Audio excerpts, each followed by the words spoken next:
बनाएको असला माछाको सुप मसलाहरू सबै एकै ठाउँ मिक्स गरेर अनि ग्राइन्डरमा पिसेर रेडी गरेको छु। अब कराईमा मैले तेल हालिसकेको छु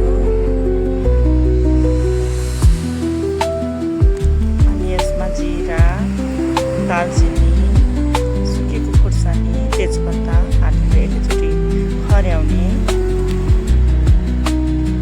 अनि अघि पिसेर रेडी गरेको मसलालाई फेरि तेलमा लगाउने, बेसार अनि रङ खुर्सानी लगाउने,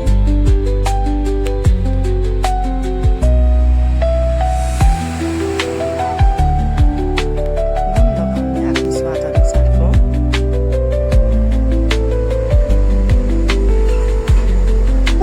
यसलाई मजाले एकचोटि चलाएर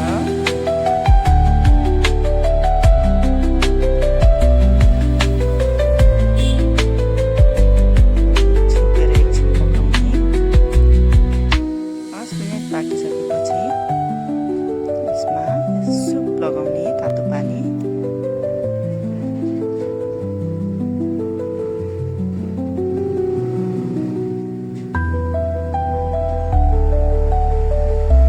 बिस्तारै उम्लिँदै गरेको सुपमा माछालाई रेडी गरेकोलाई हालिदिने, बिस्तारै चलाएर छोपेर 10 मिनट जति पकाउने।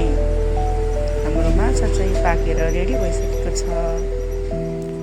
तपाईहरु पनि यसरी बनाएर आफ्नो घरमा खान सक्नुहुनेछ।